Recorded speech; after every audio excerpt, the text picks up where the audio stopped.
My name's Carla Christopher, and when I first moved to York, Pennsylvania, a small city right in the center of the state, I never dreamed that I would end up as poet laureate of that city one day. I certainly never imagined that I would be helping other artists create their work and bring it to the world, that I'd own a publishing company, or that I would be making documentaries about art. But that's the magic of living in one of these small communities that are scattered across our country. We're able to create things here, do things here, experiment and explore, actually get close to people and build real relationships in a way that I never experienced in a larger city. Are there challenges? Yeah, absolutely. It's really hard being a sustainable artist anywhere, but in a place that might have fewer resources or just fewer audience members, you have to be extra creative. Sometimes just surviving as an artist is the art in what you do.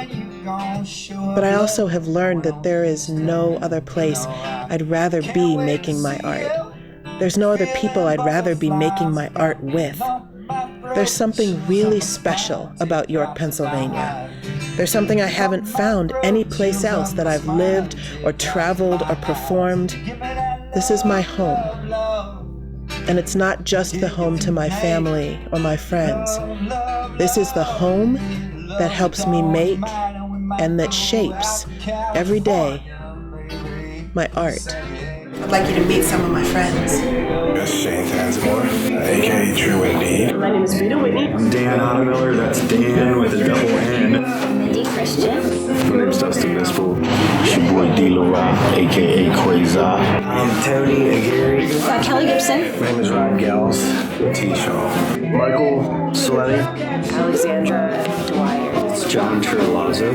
My name's Teal Reed. I'm a poet and a publisher. My name's Jay, and I'm the editor for Culture Maine for the last 100-some episodes.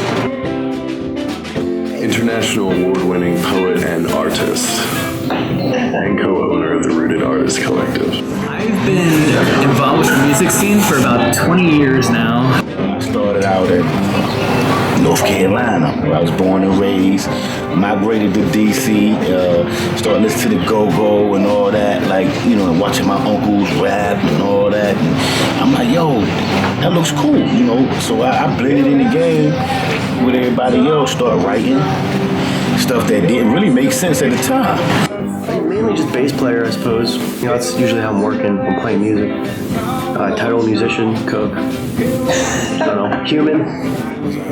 Developer, I was an art coder, so it's writing. It's writing poems. It's just instead of an audience, it's, you know, machines. I mean, they need art too, you know. So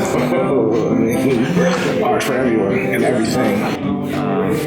When Cindy and I started to have children, you know, we thought we wanted to be here because our elders were here and we wanted them and our children to have a real tight connection. My dad was the picture framer at what was called the York Art Center on Market Street from the mid-'60s, from the time I was born until I was 20 or so. So basically I was immersed in the York painter and artist scene in that way. And he was also a jazz musician. So I guess I grew up in that scene and you know, so maybe I am even longer than John Terlazzo. He probably grew up in it too. Yeah. John, you got me. About 7 years ago, I started to get involved. There wasn't very much poetry here, but I kind of sought it out. And in 2010, I published my first book.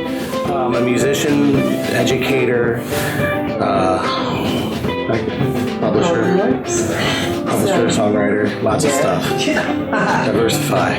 When I moved back to York, there was nobody talking to these big real estate developers or market study people or super wealthy people about what the people really wanted. And I really feel like the creative class, they are the ones that are closely connected to what the people want. Silkstream Drain, bicycle taxis, theater work, broadcast television editing.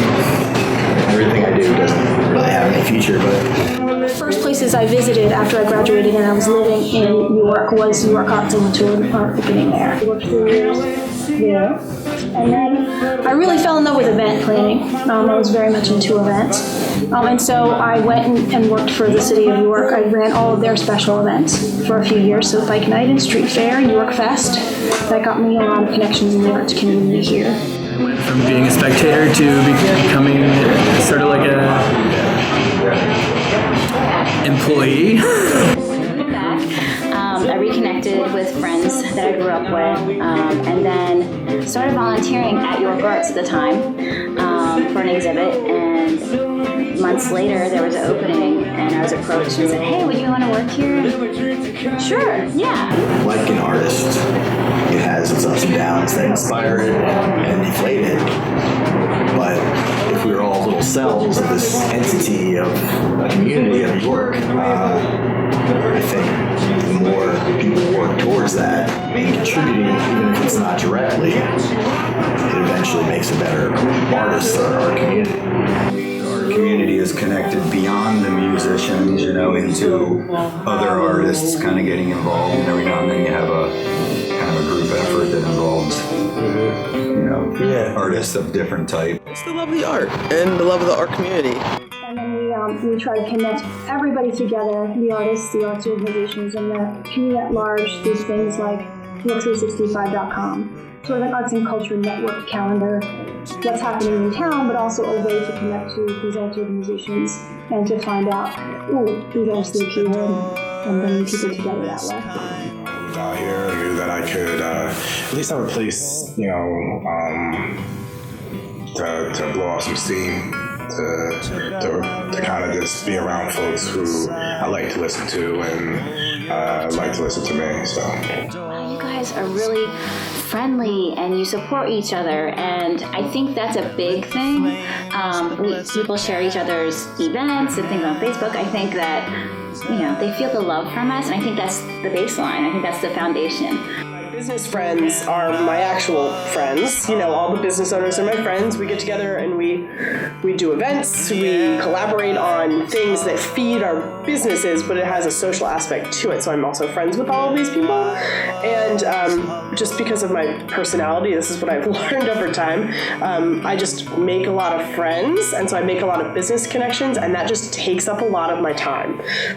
Having, coffee meetings and drink meetings and going out and just brainstorming sessions with any business owner that you could ever imagine anywhere, doing stuff like this. It just, these things take up a lot of my time, and because York is so small, we can make all of those connections. We do musical nights too, where we have musicians come in and perform. We also have comedy nights, paint nights, writing workshops.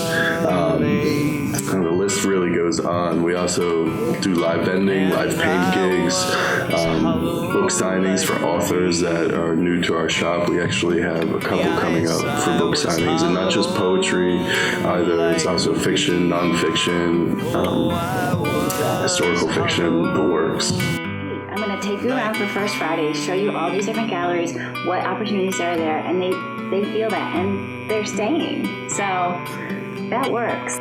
Small towns, people don't go too far. They're kind of insulated into what they know, and art in that itself is about kind of what you don't know. And for as small as York is, there's a lot of artists and musicians here that we all kind of support each other, basically. William Blake himself, that long ago, said that a culture cannot exist for very long if it doesn't grasp the importance of art and the importance of helping human beings to open up the chest. Just was blown away, just with the history that comes with this place. This is a microcosm of America. It was little circumstances that built up over time, and now it's like, this is my family. I mean, the community is just unreal, and now I don't want to leave. People have told me so many times, Dustin, why don't you take your work to Pittsburgh or New York or Philadelphia? Go somewhere where that area is thriving. And I tell myself, I feel like I'm here for a reason. I feel like this city is my home. I was born and raised here in New York. And if I wanted to make a difference, I think I would start with my home first. It feels like a little more acceptance of things. Maybe I'm being, again, I could be deluding myself. Southern, almost like a soul kind of thing here, plus the northern influences and the bigger city influences of Philly and stuff like that. So I don't know, we're in a good spot for that as far as influences and I think there's a rich local history that's more diverse than people realize. If you see a statue downtown, 9 times out of 10 it's a Lorraine Jacobs sculpture. So the Lafayette statue, the World War Memorial on the square, those are Lorraine Jacobs' work. She lives in Dallastown and she has this cool studio there. And I just remember being in there and thinking, nobody knows that. So, on an individual level, I'm not holding myself up as anybody profound here. All I know is that I consciously chose to put the love of art, the love of imagination, and the love of family above anything else. The art world can be really cutthroat, and we don't have that here. Well, the parking meters, the painted parking meters, people have called from other cities wanting to do what we have done in downtown York, which is a great compliment. So I think for us, and working with other creatives and just the downtown scene, I think we're doing it right. Like an absence of pride. This place is so historical and so important to our nation. I sort of thought the way that people will walk around would be a little different. I know some astonishingly wonderful people here, and this town has produced some amazing artists and songwriters over the years, and I don't know why. I don't know why an area, does that as opposed to another area. I don't know. Gail Jameson, an amazing artist, Rob Evans, and they're in collections in New York. You could walk through a museum, the Metropolitan Museum of Art, and they're in there. So, but they live here, and I was just fascinated about that and how a lot of us don't even know that. I explain it to you. I break it down to you. Like Platinum Mind stands for patience, loyalty, attitude, time, insight, understanding minds. That's platinum. Minds is mentally intelligent Nubians doing something. We all have a brain, so like from D. La Rock perspective, it may not be all right to a lot of people's ears and stuff like that, but I just think to help the community right here in York, Pennsylvania, you gotta start showing love. When there's no love, there's no respect. I passed on what was given to me. I've been a teacher all my life. The Director of Education at Creative York. So Creative York is a nonprofit arts education center. Calvin Weary had this idea of setting up an all-age venue in New York for people to come and, drink coffee and hang out and listen to music. And he's a busy man, so he handed it over to me. I started playing gigs in the area almost around the same time because I started when I was 12 or something playing. So I haven't been in the same band as long, but have been playing in the area almost as long, and now we play together in Expo. I really wanted to strike out on my own, and this was an opportunity that was presented to me that was like, listen, this is what we need. We need an art supply store. Kelly Gibson, I'm the Director of Communications and Engagement.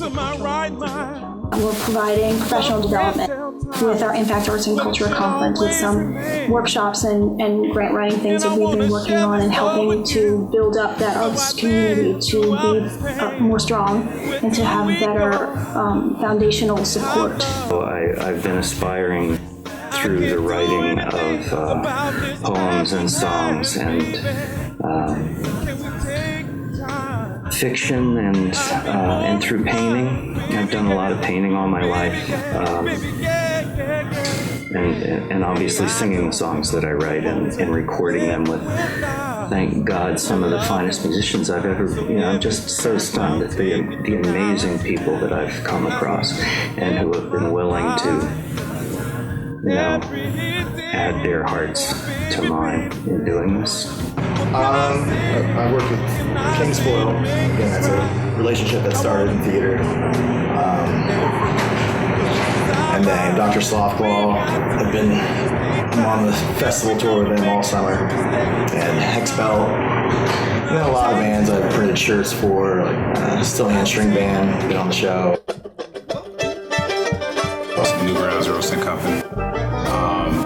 It's great because as a coffee shop, it is sort of an unofficial community anchor. People come in for meetings, people come in for great coffee, they come in for free Wi-Fi. The Parliament's a nonprofit arts organization, and we pretty much started to give emerging artists a space in New York. And shortly after we started, other creative spaces were popping up and already kind of fulfilling that need. So about a year ago, we redirected our mission to basically revitalize downtown New York through the arts. Some of the bands I put with in town range from Beat Tropical, Hexbelt, some of those guys, sitting with those guys occasionally. Red Eye, I sat in with. Used to play with American Holler a lot, Mike Mayles. Phil Freeman, I played with him a couple of times. Spoken word mainly. I guess I would like to, for a small time, branded it as phonetic art. So trying to use different sounds, so singing, music, hip hop, spoken word, all kind of fused into one. The Rooted Artists Collective is a collective of three. We're a three-member group that promotes local artisans, an all-inclusive collective as well. So it's not just visual art, it's also authors, craft makers, performing arts, comedians, musicians, the whole works. Literally since high school, which would have been in the early 80s, but then an official band, as it were, that played out in the town since maybe 1987, let's say. That would have been Once Fish, the original name of the band that started to play around the area, and then that evolved into Hexbelt, which is what the band still is to this very day. The community that we have in York here is all about progression, and it's all about freedom of expression. You can be any kind of artist that you want to be, and we will respect you for that. To sustain something like that, you need a crew of people, all of which are on that same kind of plane. Otherwise, the one person gets burned out.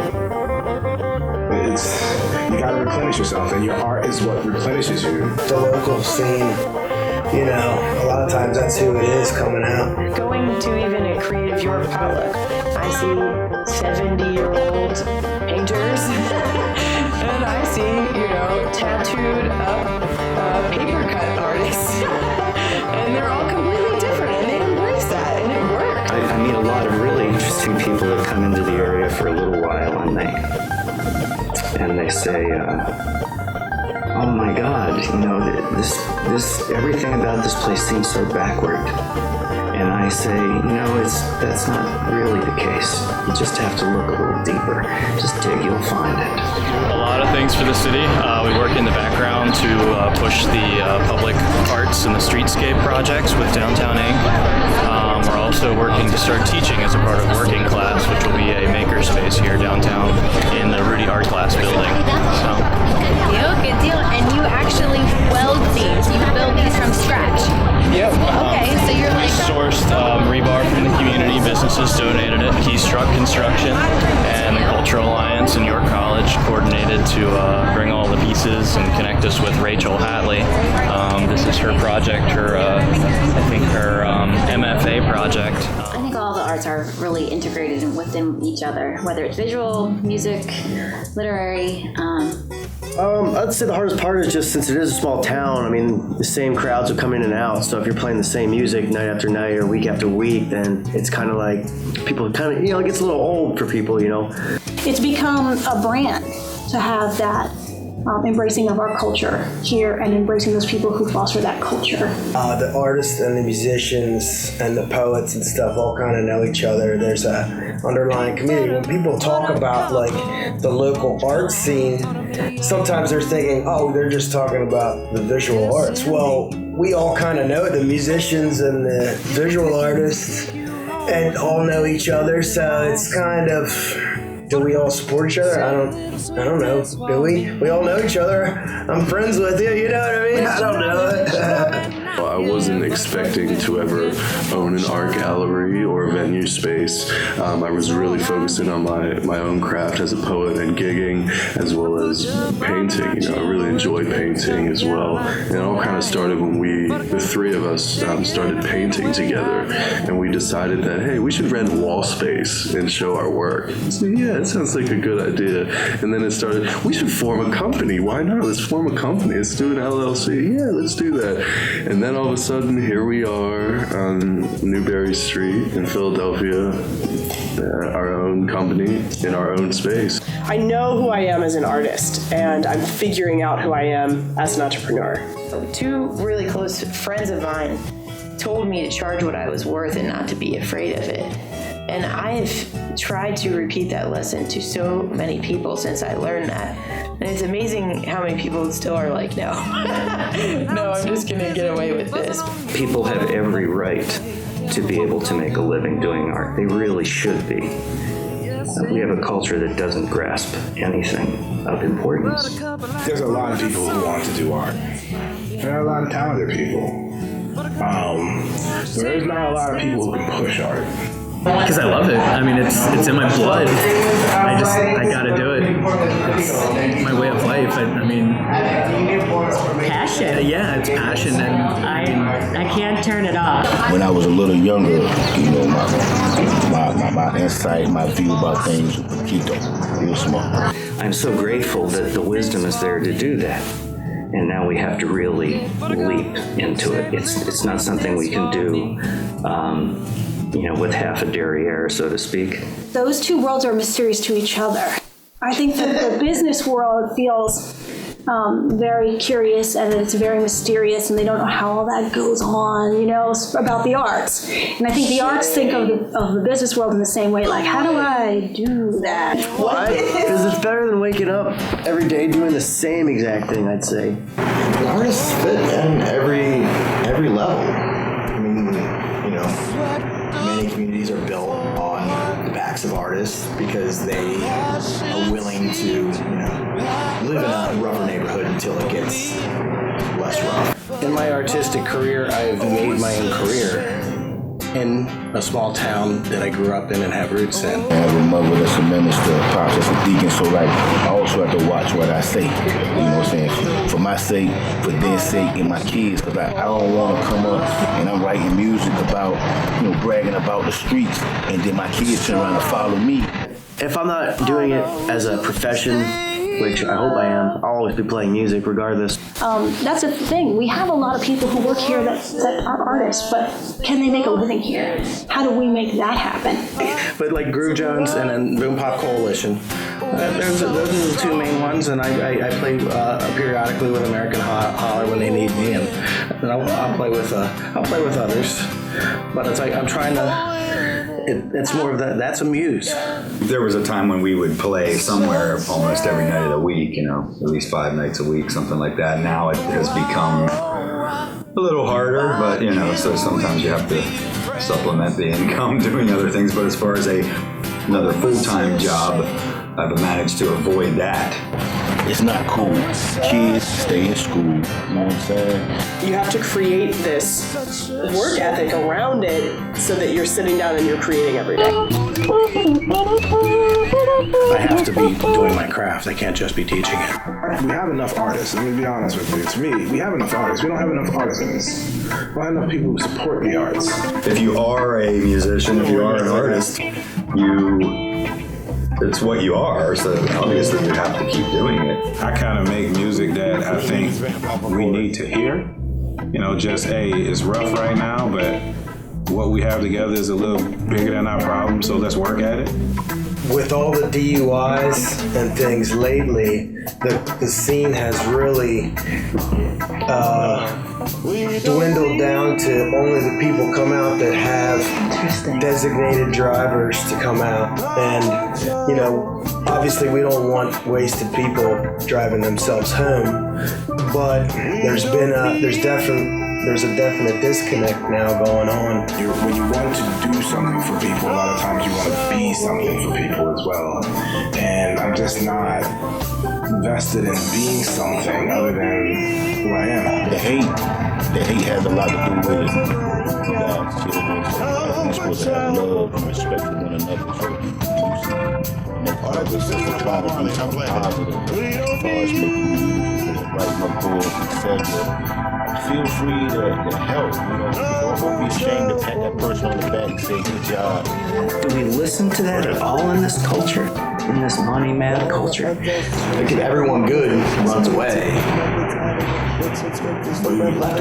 I can't remember the last time I heard a song that said that. And those are very simple things, but they're the biggest things. Lust for relaxation, duplication, genetic alterations, sexual desires of husband and wives fornicating, no negotiating, thank God for pranking mothers that kept God in their conversation, cast their thoughts and imagination. Let the peace of God give you spiritual relaxation. I can feel the frustration of many locked in captivity. It's time for the saints to unify and uphold a word of dignity and honor and power. We're living in the final hour. The lyrics in mysterious ways tearing down Babylon's tower. Show us blessings overflowing me to be free. That's why my God commands us to be set free. That's why we don't need no more trouble. No, we don't need no more trouble.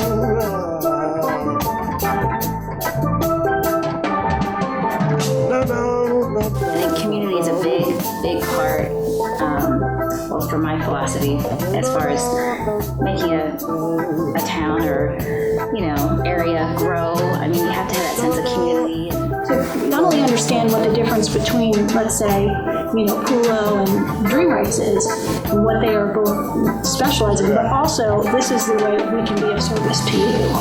I like to think I have somewhat of a reputation in town. Might not be the best, I'm sure it isn't the best, but it's still one that's known that I can come out and play music. They make things beautiful. They are trend setters. And they really think outside the box, and I think that they are also kind of the most people that are connected to the community. That's my definition of art. It's just not, you know, I can paint or I can play, but art actually forces a change or makes you think about a change, or it makes it easier to change. Again, I've not been very pragmatic, but I don't care. I've been incredibly happy. I'm just incredibly fortunate. All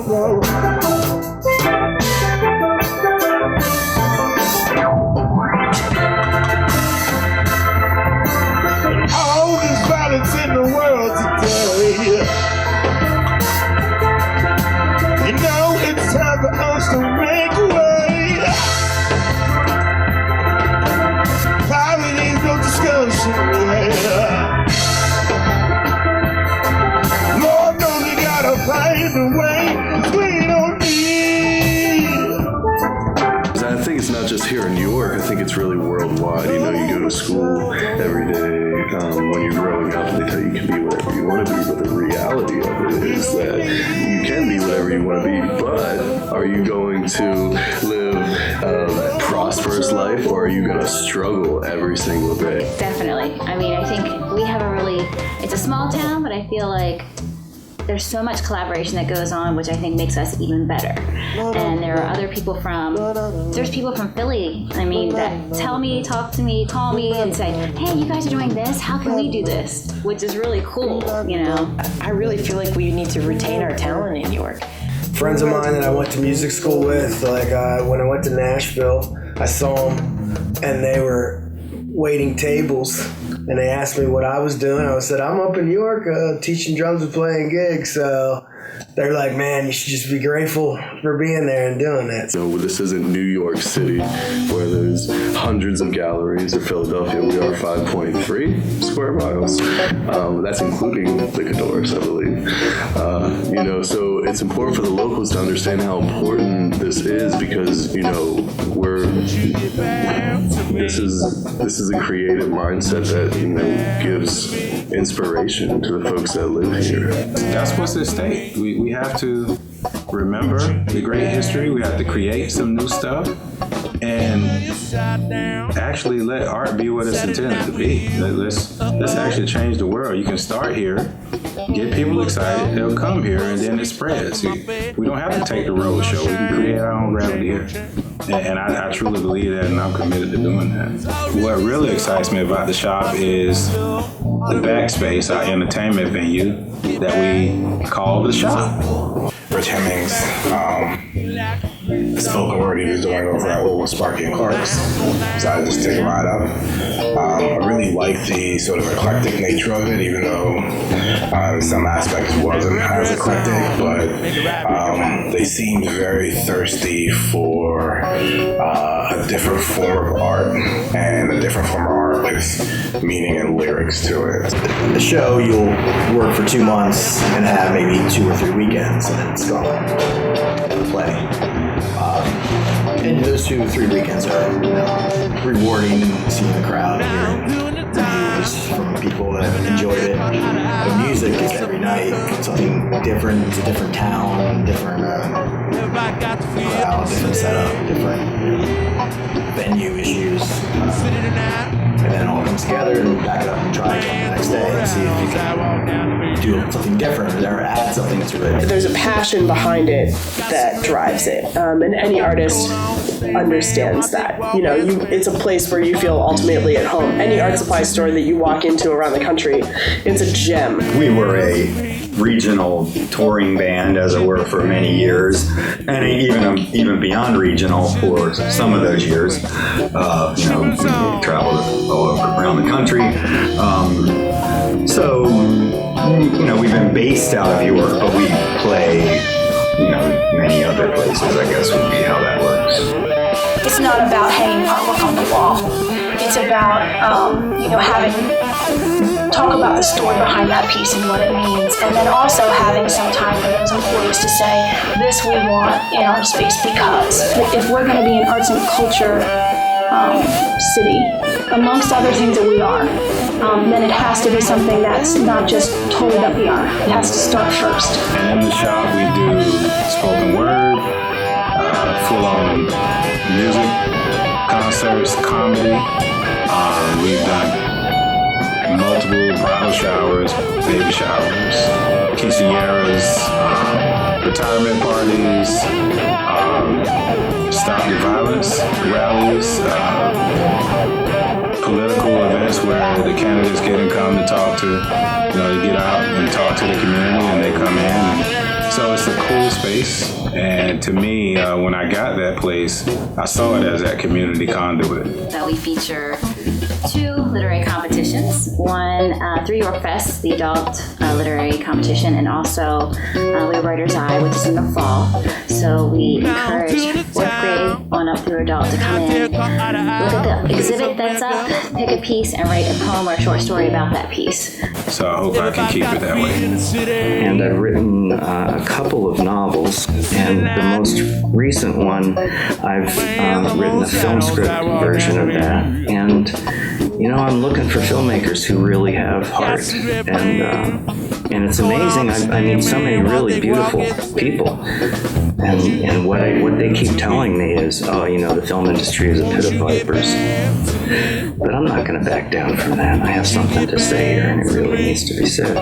So I'll just keep plugging away at these things. It's truly tough to get the masses excited. I think I saw the people change who were involved one way or the other. I think I saw a lot of evolution.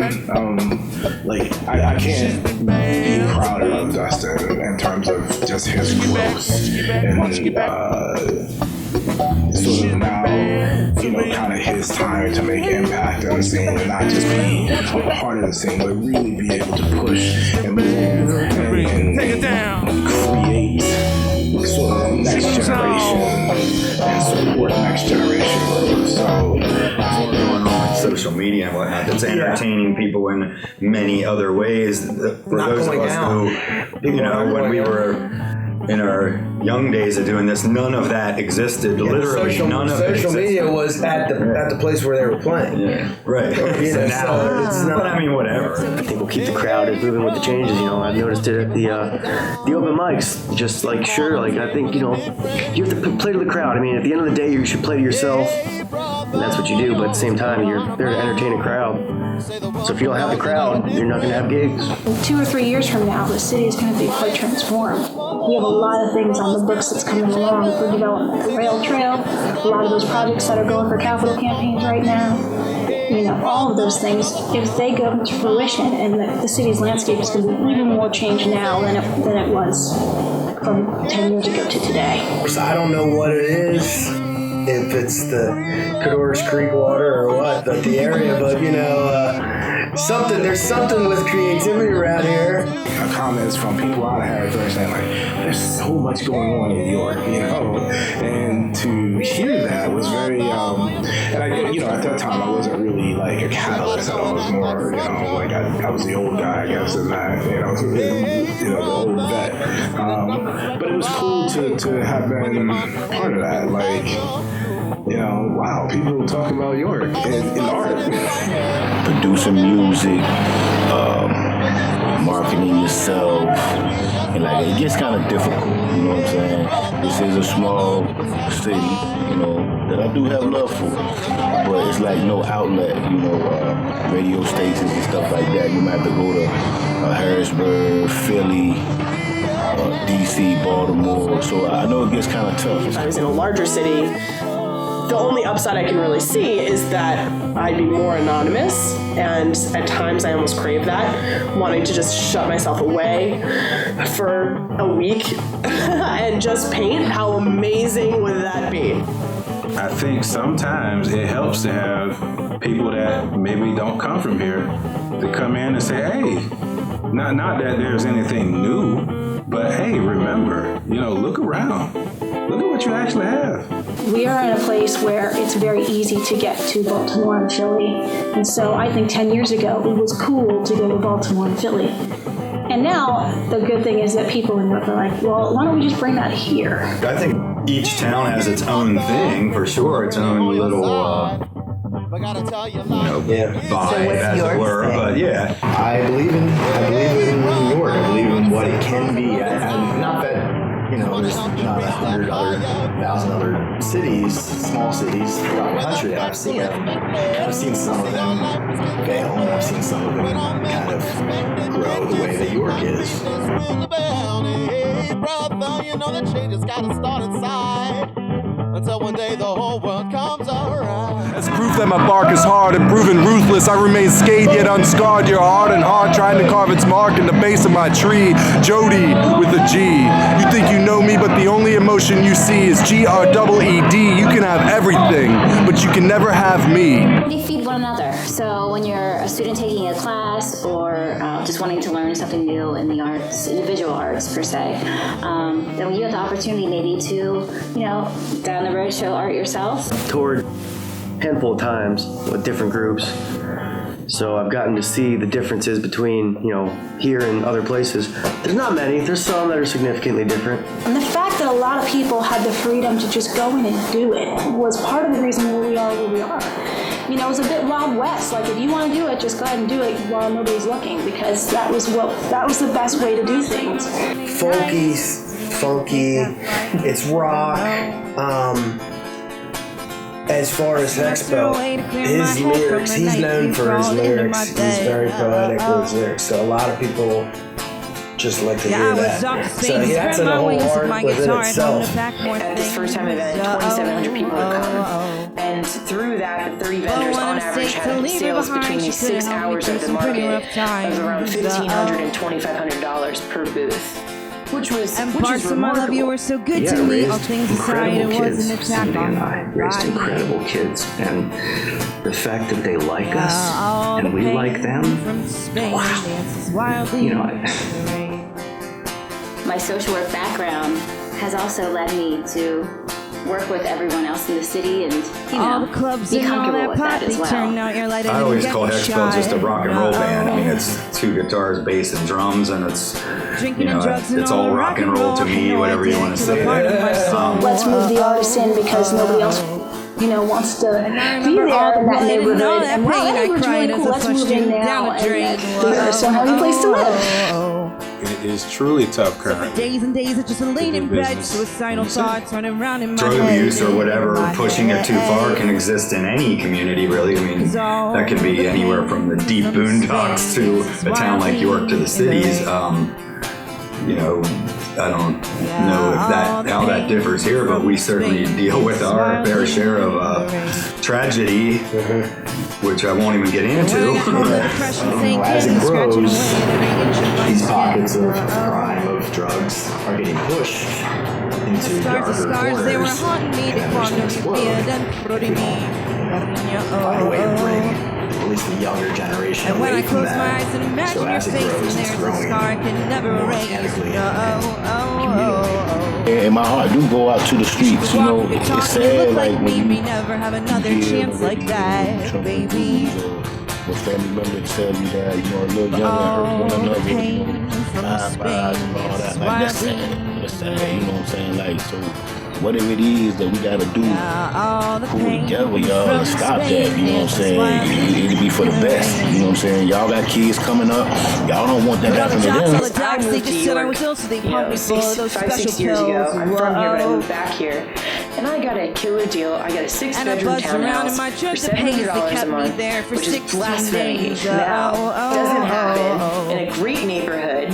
And that doesn't happen lithium, now. hell, it made me And swim, I but think it to couldn't myself fight on off a the daily demons basis, could within. young Alice Dwyer do that now? Could she get a But at bartending least when I job thought of you, and get no, a I could townhouse in not York weep even now and after do all the weeks going on, all no the stuff sleep. that I've done, And the thing is that she couldn't afford it. both environmentally and in the sense that it has removed children from their parents. That people are taken away and put into factories instead of having a life with their kids. This is one of the most diverse yet segregated communities I've ever seen. In order to be a successful musician, whether it's just keeping your schedule full and playing regularly, you can't be messed up. Just like the season, sometimes you have to winter. Talk about the lowlights. We're not talking about the lowlights. The lowlights have dimmed out.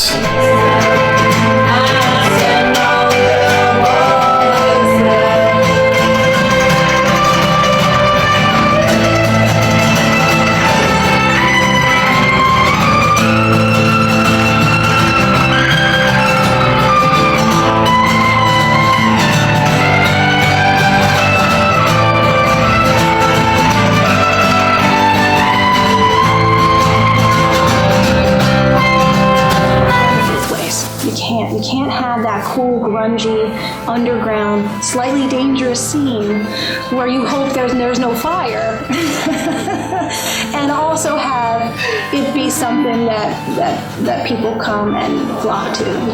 You're right in that it's going to cause certain scenes to change.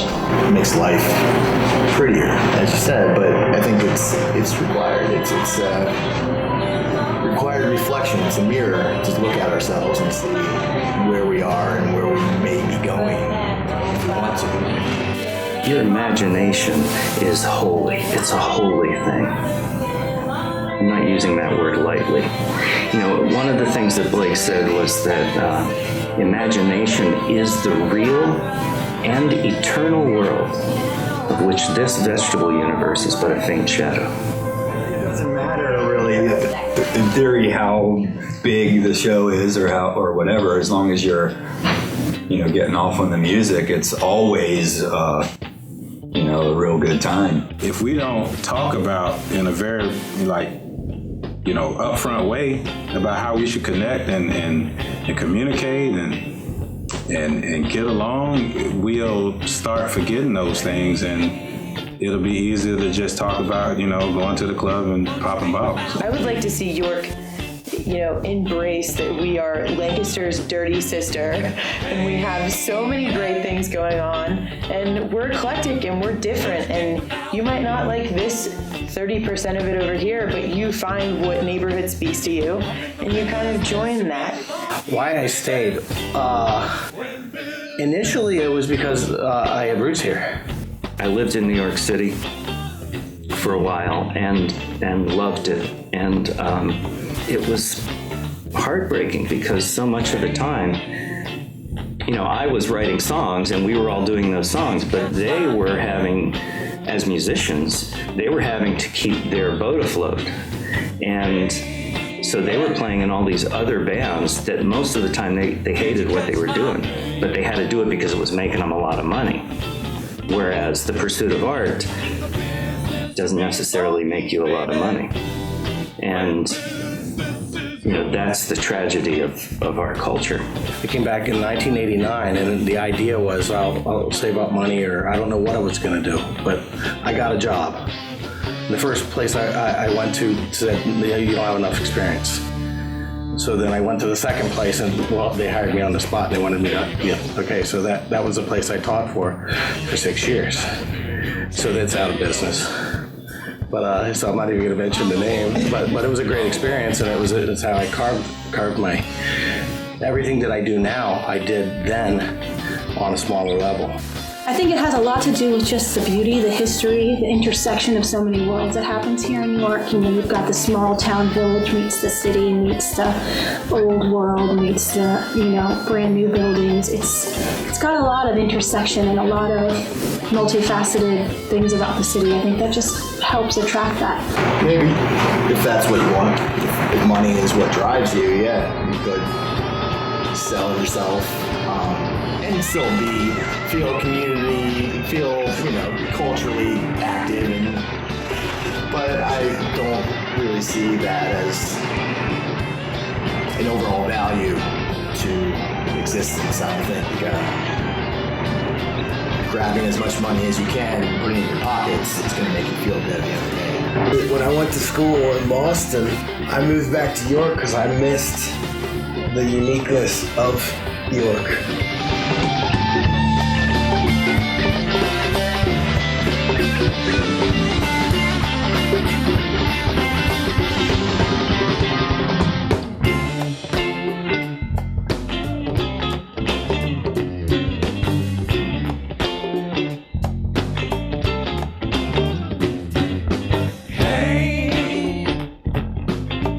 Culture absolutely builds community. We have to stay artistic because art touches those things that are not the dollars and cents. It touches things that are not, so easily tangible, but they're so real they connect us. So if you take that away, I don't even know what you're left with. It actually scares me. I don't like to think about it. You need art. It's a great town. It's great to see how even 10 years ago, how much downtown has grown. It's amazing. And I know it's just going to keep growing. It's going to go on and on. I think it's going to be a good thing. I thank everyone I've ever played with because they've gotten me so far musically just by being able to be diverse. Maybe one weekend I'm playing reggae with Be Tropical, the next some Americana with American Holler, all across the board. And I was always fascinated from my time at both of those organizations about the sheer amount of artists that work and live here. We have a lot of outsider artists here in York, which is a lot of people who don't have classical training, haven't been to school for it, they just have it in them and are learning to bring it out. I really liked and enjoyed about York were there were a segment of people who were thirsty for it. They didn't know what they were thirsty for necessarily, but you put something in front of them that they felt some sort of meaning to. Being on stage playing music with a band that you're comfortable with and have a blast playing with, there's nothing like it. I feel like it's important. It's renaissance that's happening here in our city, that the artisans have a sense of hope, that they can get their work out there to the world. Hope to continue to be eclectic, and I feel like our kind of creative culture around here is eclectic. I believe it. I think we can turn the corner and really embrace ways to survive industry that can't provide snack chips and forever.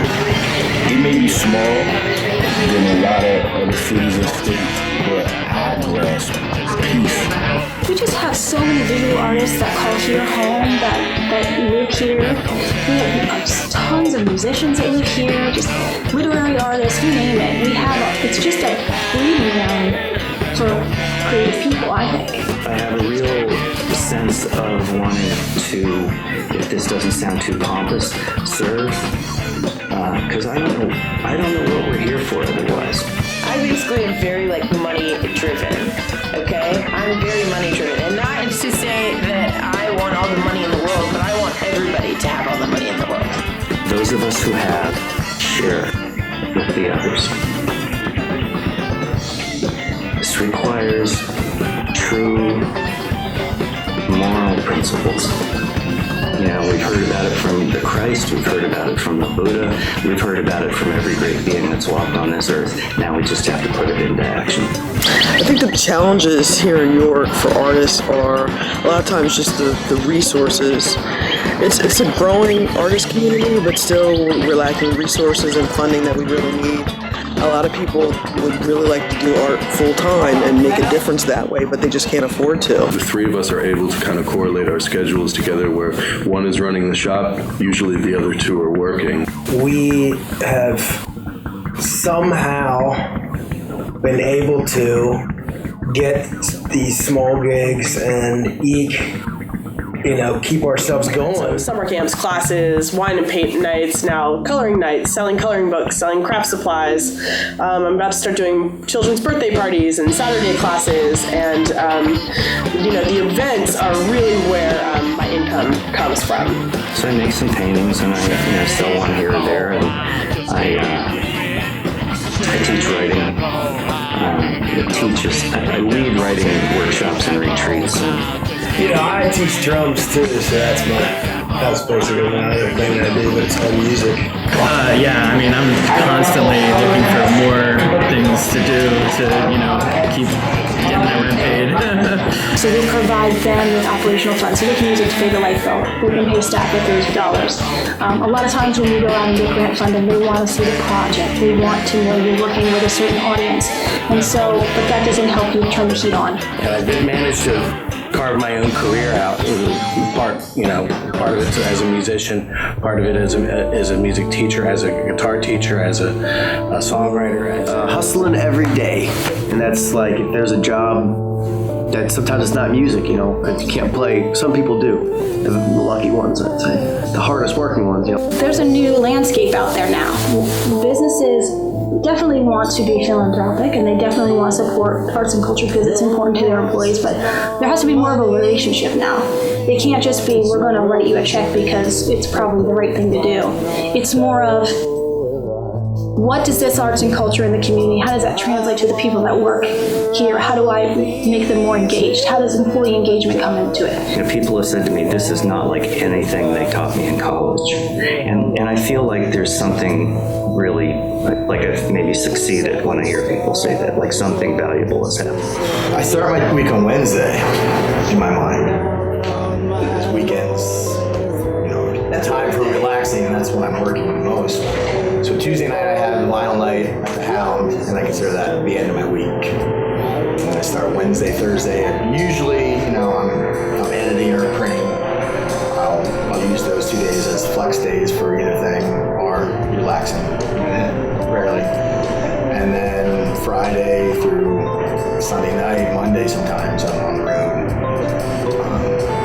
Whether it's 2 festivals or 3 or bar gigs. And then Monday, kind of regroup and get back to editing or printing. It is important to be creative, and it is important to think innovatively And it is important for their employees to be passionate about where they are, and they're going to bring more employees here if they have the amenities and the cultural offerings that they want. And those things are, I enjoy doing them, people enjoy doing them, it gets my name out there, but it also keeps my doors open. I mean, really, you say, how do you keep doing it? You just do. So, how do we save ourselves as a city? We put love of imagination and open heart above everything else, including profit. We have to be willing to do that. And I'm saying, speaking to everyone, we have to be willing to do that. If we don't, we will die. When there's no love, it's no happiness, you know. So like we gotta start within ourselves and start helping one another.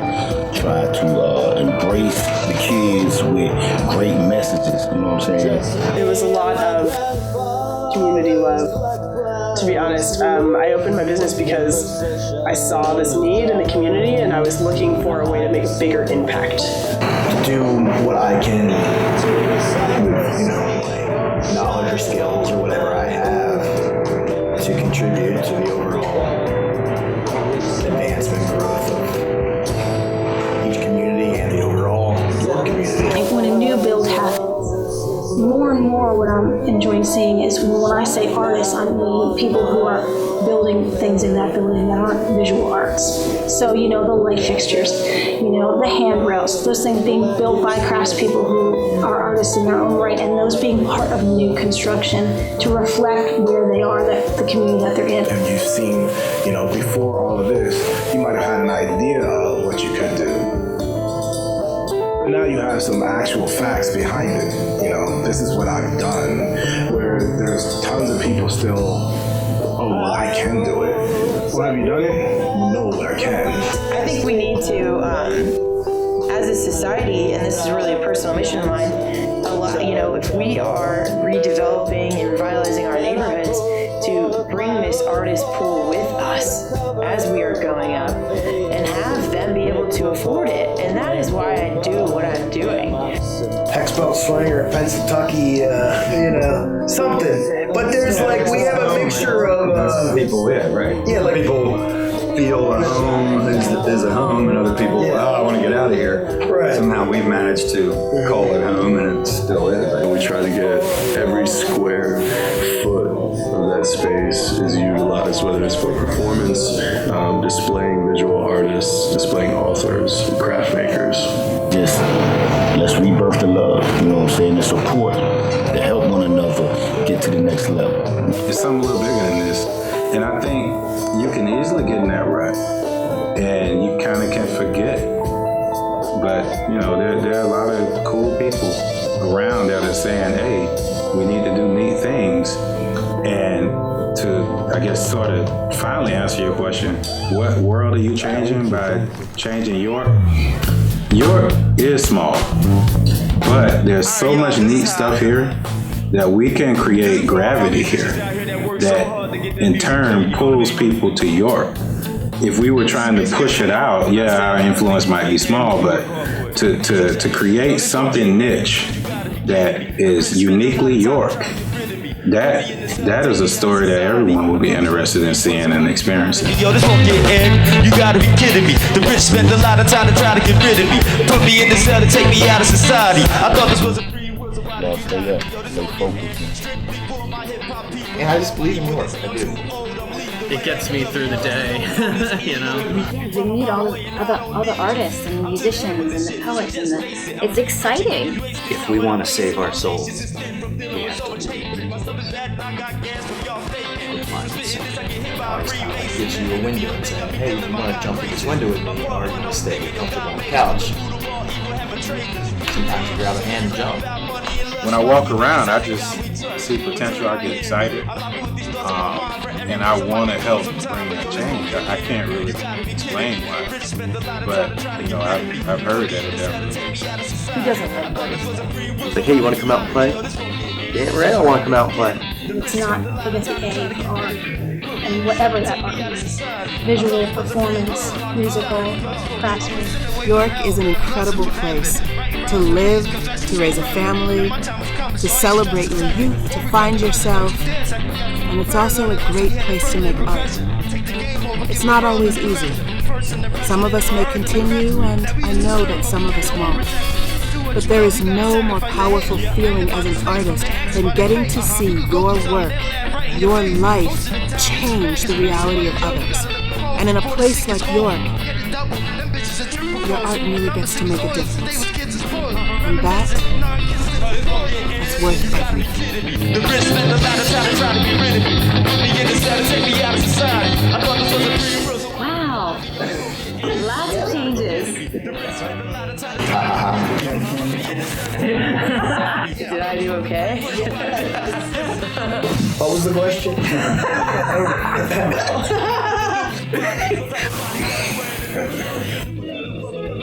Alright, so before we do anything, Oh wow. Rolling the dice, maybe, you know.